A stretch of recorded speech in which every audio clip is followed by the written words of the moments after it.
आप लोगों के विशेष मांग पर बा प्रतीक यादव की श्रद्धांजलि। आप लोग सुनिएगा, प्रतीक यादव की श्रद्धांजलि। अब प्रतीक यादव की मौत प्राकृतिक मौत हुई है या उनको मारा गया, अब उसमें राज क्या है आप लोग बिरहा को सुनेंगे तब समझ में आएगा। आप लोग प्रतीक यादव को जान रहे हैं ना, तो सुनिएगा बिरहा। बोले का मतलब ही जनता का एंजॉय हो जाला। आई एक बिरहा आप लोगों के बीच में प्रस्तुत करत बानी, सामाजिक और पारिवारिक बिरहा। वैसे आप लोग भी खा पी के एकदम तैनात हुआ घरे जाए खातिर, लेकिन 10 से 15-20 मिनट का टाइम आप लोगों का ले परिवार के प्रति मोहब्बत बढ़ जाई। बिरहा यही मले लोग सुनेला, यही मले बिरहा लोग करावेला, नहीं तो नाच नौटंकी कराए के आपो लोग एंजॉय भरपूर करते। यही धन लेकर धर्म डूब जाता, यही धन मोहब्बत पे खंजर चलाए, यही धन धरोहर समझ कर के दुनिया मनुष्यता की देवी को शूली चढ़ाए, खुदा की खुदाई को क्यों छीनते हो, अहम की बहम तुम मिटा करे के देखो, अरे सदा घर उजारे को नफरत में जाले, जरा घर किसी का बसा करे के देखो,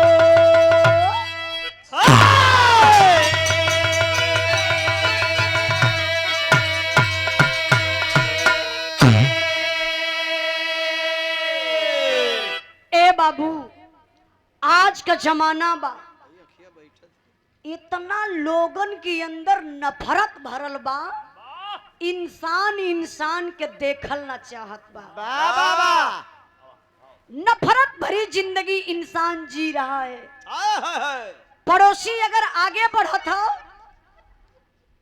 भैया ए भैया चुरकी वाला भैया प्लीज भैया 5 मिनट शांति रहा वीरन, तनी से सुन लेबा ना कामे आ जाई। भाई वही हम ना ई बिरहा सुन लेबा तब पक्का कि भाई से मोहब्बत करे लगवा। अच्छा हम मने कर तो चिपकल जात होगा, का बात है। बिरहा पर ध्यान दई, बड़ा बढ़िया लाइन मेरे गुरुजी लिखलन। का लिखलन मास्टर साहब?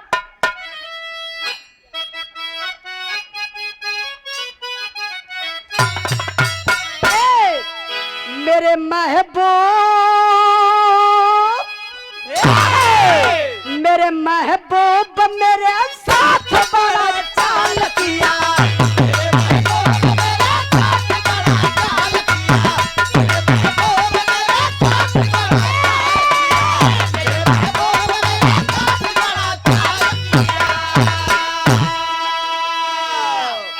कहानी का शुरुआत बा।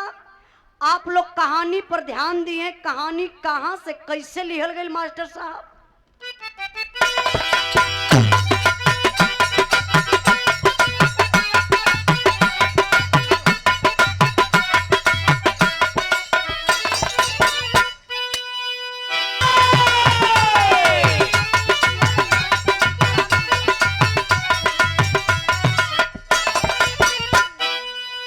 खुशी को छीन करके खुशियां बनाने वाले, खुशी को छीन करके खुशियां बनाने वाले, पुष्प को पाते ना चमन को जलाने वाले।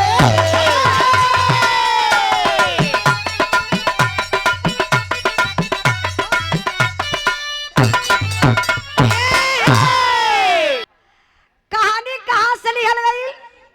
हमरे उत्तर प्रदेश से सटा हुआ प्रांत बिहार प्रांत छपरा के पूर्वी तराई का बात बा, जहां के रहे वाला 2 गो भाई, भाईन में बड़ा मोहब्बत बा, बड़ा प्रेम बा। बड़का भाई खेती गृहस्थी का काम करत हो, मतलब किसान हुआ।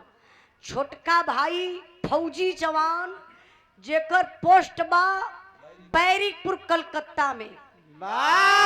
बड़के भाई मोहन के 3 गो लड़का जेकरे पत्नी का नाम उर्मिला बतावल गल। छोटका भाई जे फौजी जवान बा, शादी के 10 साल बीत गयल, अब इन कौनो औलाद ना बा। एक बार का बात बे बाबू, फौजी जवान के छुट्टी मिलल घरे। चचा 15 मिनट बैठ जाता तो बढ़िया रहला। अरे अरे अच्छा अच्छा, बहुत बहुत धन्यवाद।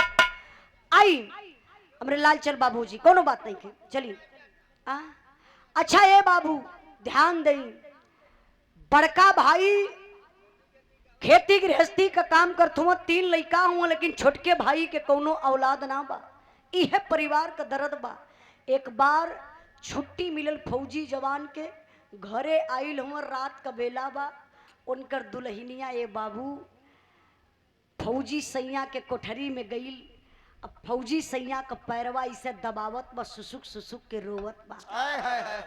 गायक के आप चाचा जी हैं, हमारे चाचा जी की तरफ से सुंदर पुष्पहार और 101 रुपए का पुरस्कार देके आप सम्मान केलन। बहुत बहुत आपके चरणों में प्रणाम। फौजी सैया का पैरवा दबावत बा, दुल्हनिया रोवत बा। फौजी जवान का नींद टूटल कला। गीता, अरे तुम्हारे आंख में आंसू, रो रही हो, क्या हुआ? भैया कुछ कहला है कि भौजी कुछ कहलस है? गीता रोई के कहलस कि ना तोहर भैया कुछ कहलन, ना हमके टोला परोसा कुछ कहले बा, कोई हमके दर्द बा कौने चीज का। घोड़ा तोरे भैया के 3 गो लड़का हुआ, तोहर भौजी हमके देखली तो बोली बोलेली, कहली बझनिया जियत का बा, जाए के कहीं से जहर माहुर खाए के मर जा, छुट्टी हो जाती। यह दर्द बा। बारे फौजी जवान उठ के चारपाई से खड़ा हो गई, अपने दुल्हन के समझावत होन कैसे।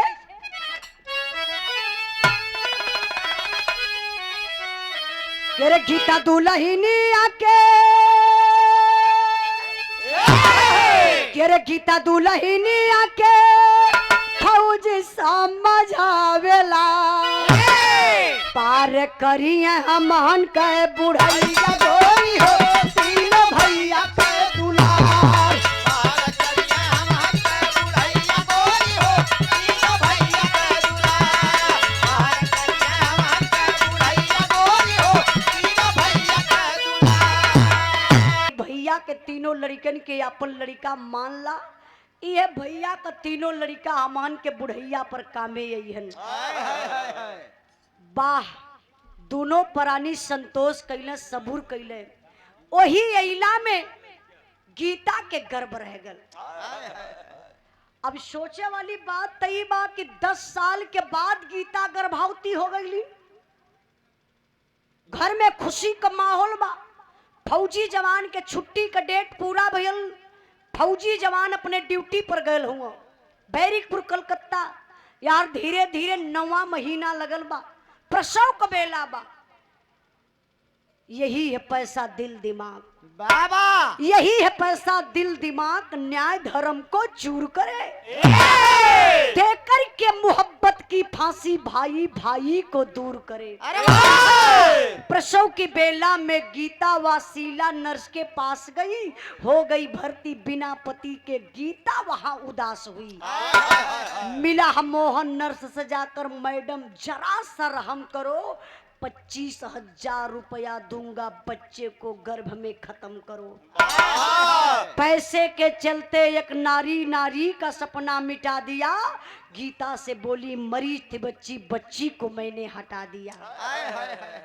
विचार करे बाबू, गीतवा के शादी के 10 साल हो गयल, ओकरे बच्चा पैदा होखे वाला बा। बिटिया होई चाहे बेटवा, आधा हिस्सा बटवा लई। हाई तो हा 3 लइकवा का राखी माटी चाट के जीवन बिताई है। कोई दे थैला तो से कि अगर गीतवा के जिंदा बच्चा पैदा हो जाई, यही नैहरे में जिंदगी बिताए दे, तोहरे घरे मुंह दिखावे ना आई। विचार बदल गया बड़े भाई मोहन का। अइले घरवा देखल ये बाबू, घर में ताला मारल है। पड़ोसी से पूछल कोई गीता के देखला है? एक पड़ोसी में बुढ़ऊ दादा देखले रहलन, कहला कि तो लोन तक घर छोड़ के चल गईला, गीता के पेट में दर्द होत रहा, हॉस्पिटल गईल है। मोहना गाड़ी उठौलस, बाबू पहुंच गल हॉस्पिटल, जाए के शीला नर्स से बात कैलस, कहला मैडम प्लीज आपसे कुछ बात करनी है, जो गीता नाम की औरत भर्ती हो हमारी भयो है, प्लीज मैडम मैं आपको 25,000 रुपया अभी तत्काल दे रहा हूं, इस बच्चे को गर्भ में खत्म कर दीजिए। नर्स पैसा के लालच में आ जाती है बाबू, और एक बेहोश होने का इंजेक्शन लगा देती है। गीता बेचारी अर्ध चेतना में हो जाती है। उसी अर्ध चेतना में गीता के बच्चा पैदा भयले भैया। जिस बच्चे को मारने के लिए इतना बड़ा प्लान लोग रचे थे, वो बच्चा जिंदा पैदा हुआ, बेटा पैदा हुआ। ई पपिनिया नर्स खेला कह दहलस बाबू। जब खेला कह दहलस, गीता के होश भयल, चारपाई पे उठ के बैठली तो देखत हई कि वो बेडा पर बच्चा ना बा। बच्चा पैदा होला तो माई के बगल में लेटाए देला लोग, माई के पेट पे रख देला। माई देख के बड़ा खुश होले, अपने पीड़ा के भुला जाले वो बच्चा के देख के। लेकिन बेड पर बच्चा ना बा। शीला नर्स अपने गीता बेचारी शीला नर्स को बुला करके पूछती है, मैडम मेरा बच्चा कहाँ है, दिखाओ ना। ये पपिनिया तो खेला कह दहले रहल। कल रे गीता क्या बताऊं, बेटी पैदा हुई थी, मर गई थी। मैं सोच रही थी तुम अकेले हॉस्पिटल आई हो, परेशान हो जाओगी, मैंने उस बच्ची के लाश को फेंक दिया। अरे बाप रे बप्पा, 10 साल के बाद बच्चा पैदा भयल, मरल पैदा भयल। नजर से बेचारी लसियो ना देख पौलस, कलेजा फट गया। कटल पेड़ नियन अरराई के वही हॉस्पिटल में नर्सवा के पैरवा पर गिरल गीता। गिर के बाबू रोई के कहलस का, अगर दिल से सुनेंगे ना कलेजा कांप उठेगा। कभी कभी इस बिरहा को हम गाते हैं, अपने लिए गा देते हैं कि चलिए आज इस बिरहा को गाते हैं और सुनते हैं। इस बिरहा को सुनने के बाद दर्द भी होती है, दर्द के साथ साथ ज्ञान भी मिलता है। अब वो बेचारी रो रही है, कह रही है नर्स से क्या,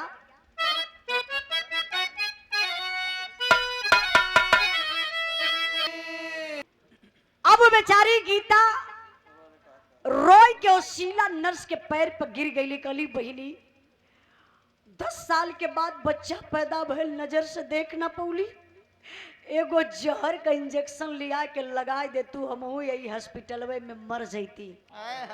डांटने लगी वो नर्स, बोली अरे गीता क्या मजाक बनाई हो, चिल्ला चिल्ला के रो रही हो, हॉस्पिटल है ना कि ये धर्मशाला है।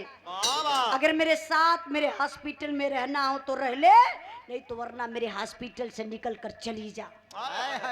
गीता काली मैडम डांटा मत, हम चल जाई, हमारे भाई जी के बुलवाए दा। भाई जी के अपने जेठ के बुलावे काली। और जब अपने जेठ के बुलौली, संदेशा भेजवा करके शीला नर्स बाबू मोहन को बुला लेती है। मोहन अलन तो डायरेक्ट गीता के पास गईलन तो कहत कहून,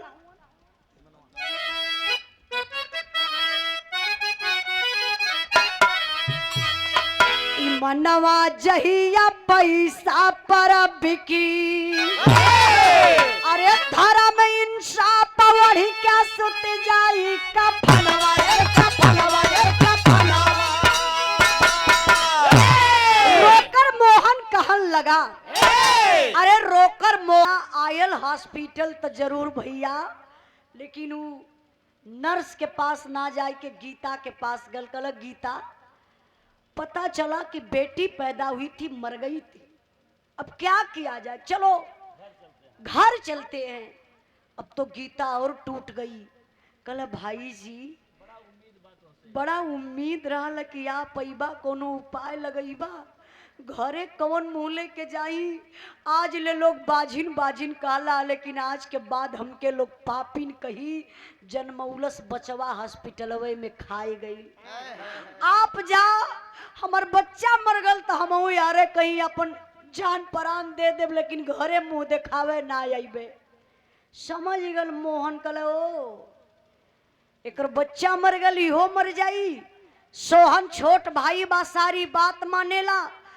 फोन आई ते तने तो कहे के बा कि डिलीवरी टाइम गीता के पेट में इतना ज्यादा दर्द भइल जच्चा बच्चा दोनों सथवे खत्म हो गई।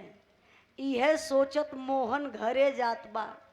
यार गीता बेचारी के डोले भर के शक्ति ना रहल, सड़क को पार गई आत्महत्या करने के लिए। लेकिन अंदर से एक बार दिल बोला कि मैं तो मर जाऊंगी। मेरे पति फौजी जवान दो दो मौत कैसे बर्दाश्त करेंगे। एक बार अपने पति से बात कर लेती हूँ, उसके बाद आत्महत्या करती हूँ। अब वो तो आत्महत्या करने के लिए प्रयास कर रही है, लेकिन फोन मरने से पहले अपने पति को लगाती है। फोनवा रिसीव ना होत बा, 2 बार लगौलस 3 बार लगौलस, कई बार फोन लगाती है। बगल में एक दोस्त बैठा था, बोला अरे सोहन तुम्हारा फोन कब से बज रहा है। सोहन देखने कहना अरे यार तो तुम्हारे भाभी का फोन है, लगता है कुछ खुशखबरी है। तो जो बंदा था बगल में बोला अरे यार देख सुन मेरी बात, अगर खुशखबरी रहेगी तो पहली मिठाई मैं खाऊंगा। सोहन कहना रुक पहले बात तो करने दे। पहला वर्ड सोहन बोलने हेलो गीता, कोनो शुभ समाचार बताया, का हाल बा। अब गीता क्या बताएगी बाबू, दुनिया तो उसकी खत्म हो चुकी थी। लेकिन वो नर्स मुझे बता रही है कि बेटी पैदा हुई थी, मर गई थी, उसने मुझे देखने तक को नहीं दिया और मेरी बिटिया की लाश वो नर्स ले जा करके फेंक दिया। फौजी जवान कहले गीता भैया से ना कहलू का, भैया के ना पता बा का। गीता कहली भाई जी अइले, कौनो उपाय ना लगौलन, बस इंतजार करत हिला। जब आपसे बात करतला तब ले जिंदा हिला, जैसे ही फोन कट जाई आत्महत्या कर लेबे, हमके माफ करिया। फौजी जवान गुस्सा में आ गया, डांटने लगा गीता को, अरे गीता मेरी कसम तुम एक कदम आगे मत बढ़ाना, सुन मेरी बात। फौजी जवान गुस्सा में लाल गीता से कहलस का मास्टर साहब तर्जिए बदल गई हो, लेकिन आप लोग भाव पर ध्यान दिया।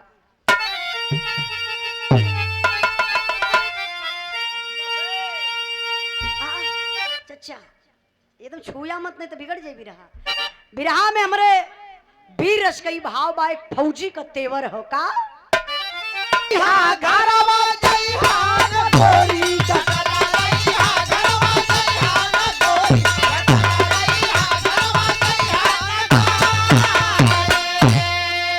अरे किस्मत का कागज कोई कैसे फाड़ी, असली हला बारदी पकड़ ली हलाई गाड़ी।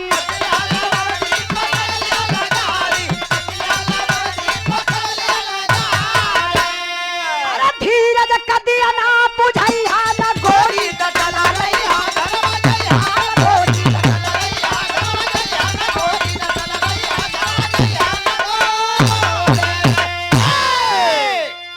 बारे फौजी जवान कहले गीता मेरी कसम तुम एक कदम आगे मत बढ़ाना, चाहो तुम वहीं पर खड़ी रहना, मैं तत्काल तुम्हारे पास पहुंच रहा हूं। बारे फौजी जवान भैया फौजी जवान तत्काल छुट्टी लहलन, ना घरे गईले ना हॉस्पिटल पहुंचले, कहाँ दरोगा साहब के पास। दरोगा साहब के पास पहुंच के फौजी जवान कैलस का मास्टर साहब, अरे मिला दरोगा से नार तत्काल दाल में काला बा, पकड़ नर्स को पूछन लगा सवाल दाल में काला बा।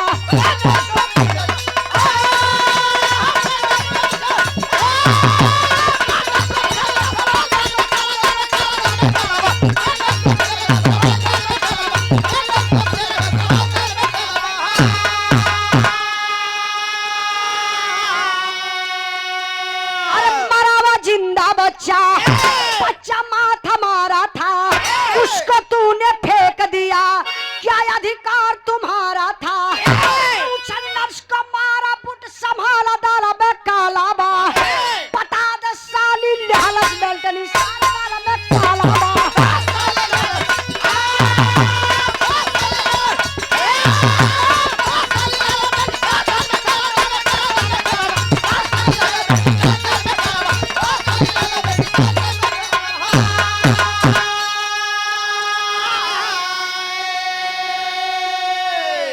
फौजी जवान सोहन दरोगा साहब के पास पहुंचलन, सारी बात बता दिलन। दरोगा साहब कहलन कि एक काम करिए, आप यहीं पर बैठ जाइए, मैं कुछ महिला पुलिस को भेजवा करके शीला नर्स को यहीं पर बुला लेता हूँ। कुछ महिला पुलिस जाती है, शीला नर्स को लेकर आती है। यहाँ दरोगा साहब का कुर्सी, यहाँ सोहन फौजी जवान का कुर्सी, बगलिए में शीला नर्स का कुर्सी बा। एटे पर्दा बा, वही पर्दवा के पीछे लोग गीता के छुपा के बैठे हुआ। फौजी जवान सोहन सवाल किया उस नर्स से, बोला मैडम एक बात बताइए, जो गीता नाम की औरत भर्ती थी तुम्हारे हॉस्पिटल में, कैसे क्या हो गया? देखा ये पपिनिया बड़ी तेज बा। कहती अरे साहब आप गीता की बात कर रहे हैं? गीता बेचारी तो विपत की मारी महिला थी, अकेले हॉस्पिटल आई थी साहब, मैंने तो बहुत मदद किया। क्या मदद? कल साहब बेटी पैदा हुई थी, मर गई थी, उस लाश को मैंने ले जाकर के फेंक दिया। देखा अभी लगत बा कि विश्व कप जीतले है कि मदद कैली कि बिटिया पैदा भइल ओके ले जाके हम फेंक दली, मिट्टी का खिलौना फिर बनाए के तैयार कर दी हैं। तबले तो फौजी जवान लेबा न देबा चढ़ाला येड़ा मरलन। अरे रे साली, वो जिंदा बच्चा था, वो मरा हुआ बच्चा था, वो बच्चा माथा मारा था, उसको तूने फेंक दिया, क्या अधिकार तुम्हारा था? किसी का बच्चा, किसी का औलाद, कोई इंसान अगर तुम्हारे हॉस्पिटल में कोई मर जाता है तो तुम कौन होती हो फेंकने वाली? तुम फेंकोगी? फौजी जवान निकलस बेल्ट, निकाल के बेल्ट मरलस 4-6 बेल्ट। जब 4-6 बेल्ट लगल तो मेहरारू को जात न हो, लगने दवाई पर्चा बनावे। मेडिकल वाई नहीं करल तब का ओके हमारी रखला है रहने।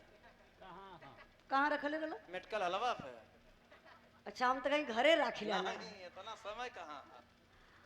जब 4-6 बेल्ट लगल तो यह चाचा दादा लोग एक कहावत कहला कि मार के आगे भूत भागेला।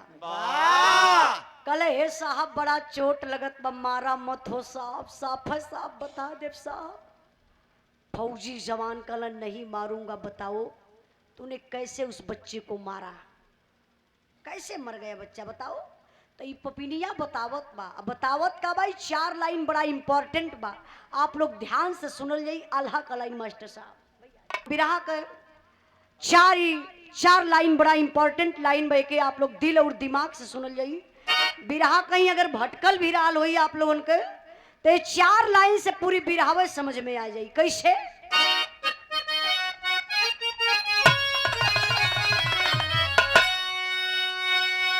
भाई के आगे मौत भी लाइल दुनिया में बाबू,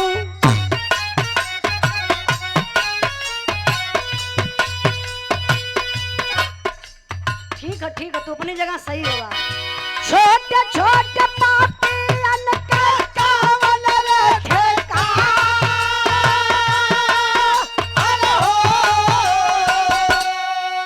टूटी गई नरसा कुलबा तावगे जहरवा बाबू, पैसा पे बेच दिहला पन हो ईमान।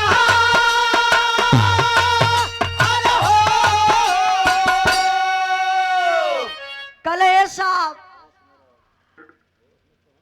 हमार गलती ना बाओ साहब,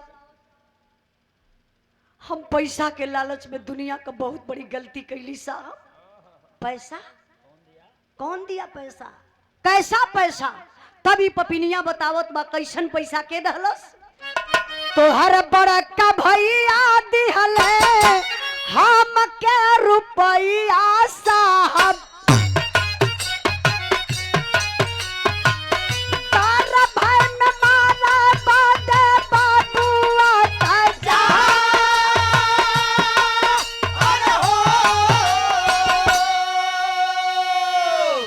साहब का बड़का भैया मोहन हमके 25,000 रुपया दहले, कहले वो बचवा के गर्भवे में खत्म कर दा।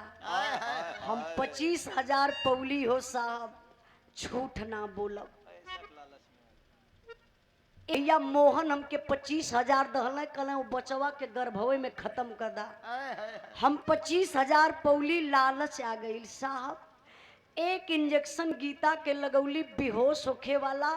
जब गीता बेहोश हो गईली, वही बेहोशी हालात में बेटा पैदा भइल साहब, जिंदा रहल। अबले पपिनिया कहतल बेटी पैदा भइल, मरल पैदा भइल। सच्चाई बतावे लगल कि बेटा पैदा हुआ, जिंदा बच्चा था। अच्छा वो बच्चा जिंदा पैदा हुआ था, वो नर्स बता रही है बेटवा पैदा भइल। जब फौजी जवान सुनले कि बेटा पैदा हुआ था, जिंदा था, पैर तले से जमीन खिसक गई, आंख से आंसू छलक आया। कहले तूने कैसे मारा? वो मासूम बच्चा था, अभी पैदा हुआ, दुनिया नहीं देखा, कौन सा इतना बड़ा अपराध कर दिया कि तूने उस बच्चे को मार डाला? कैसे मारा बताओगी? तब वो पपिनिया बतावत बा कि वो बचवा के मरलस कैसे बाबू।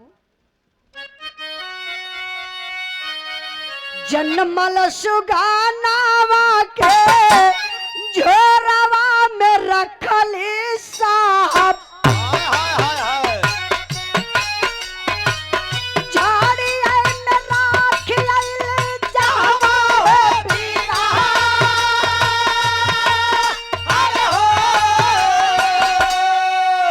पुलिस फोर्स साथे चलली, नरसऊ पपिनिया बाबू,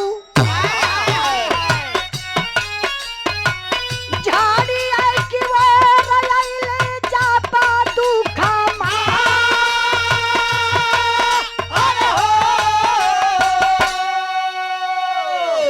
ए बाबू। बतावे लगलू पपिनिया कल से साहब, लालच हमरे अंदर डालना। 25,000 पौले रली, हमरो जमीन पर पाँव ना पड़त रहल। जिंदे बचवा के प्लास्टिक में लपेट के बोरा वाले झोरा में रख के साहब वही झड़िया में फेंकवा देहली। फौजी जवान कहना बताओगी किस झाड़ी में किस जगह फेंकी हो? चलो कल साहब मारल मत जाई, कल मैं बोल दिया ना तुमको छूंगा। कहना भैया भाई हुआ, एक भाई का सिलाई है दाला भैया, भौजी ऐसा कैले हो तक कहा ले बर्दाश्त करता। भौजी दूसरे के घर से आइल बा, तू तो एक खून पानी कराला ना। पैसा खातिन, जमीन खातिन, धन दौलत खातिन हमार दुनिया खत्म करत रहा। हम समझ गईली कि तो के भाई से मोहब्बत ना बा, तो के धन से मोहब्बत बा। ए भैया सुना, सारी प्रॉपर्टी ले ला। भैया भैया शांति, कल भैया सारी प्रॉपर्टी ले ला, 1 इंच अब हमके ना चाहिए। और सुना भाई हैला, फौजी जवान हैला, पैसा कमाई, सर्विस का आधा पैसा भी तो के दे ले जा। ये मुआदा करथिला तो के कबो दुखित ना देख सकिल भैया। और सुना ए पब्लिक के सामने कसम खाथिला, आज अपने बीबी बच्चा के लेके परिवार से दूर चलब, अपने ड्यूटी पर चल जाई। अब कबो ये परिवार में मुंह दिखावे ना आई। जानत हो भैया काहे ए लिए ना आई कि अगर आ जाई तो भैया भौजी आप लोग यह सोचबा कि आ गए सोहना, अब तो हिस्सा बटवाई ले, बस यही डर के नाते ना आई। बारे फौजी जवान अपने बीबी और बच्चा को लिया, चल दल बस स्टॉप के तरफ की बस पकड़ो, अपने ड्यूटी पर चल जाई। तबले बगल में दरोगा साहब खड़े थे, आवाज दे दिए, ए सोन रुको रुको रुको, कहाँ जा रहे हो? कहाँ साहब जा थैला ड्यूटी पर, अब कभी वापस लौट के ना आए साहब। दरोगा साहब कहना सुनो मेरी बात, आओ गाड़ी में बैठ जाओ। बस स्टॉप तक छोड़ देता हूँ। सोहन कहने साहब जौने गाड़ी में भैया भौजी के हथकड़ी लग के जाई तो उन्हें गाड़ी में कौन मुंह लेके जाई वो साहब, आप जा, हम पैदल चल जाई। मोहन की औरत और शीला नर्स के हाथ में हथकड़ी लगाई के दरोगा साहब गाड़ी में बैठौलन और ले जात हूँ जेल में बंद करे बदे, थाने पे लेके जात हूँ। अयन पब्लिक बा, सब लोग वही सोहन के निहारत बा, मोहना के क्यों ना देखत बा।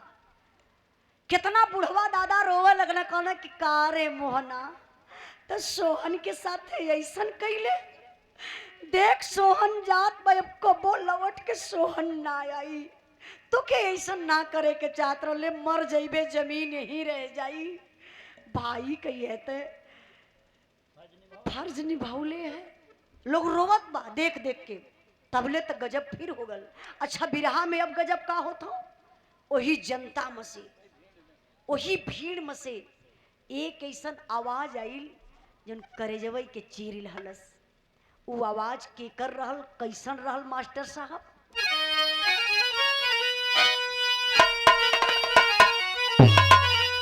अरे तबला तीन लड़कन का खोलाला मुहवा,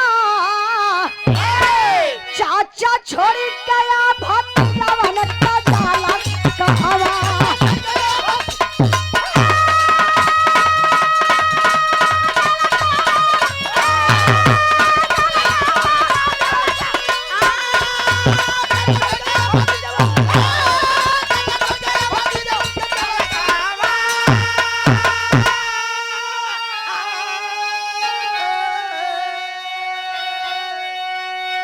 बाबूजी के जेलिया में अब पुलिस लेके जाई, हमहन के पढ़ाई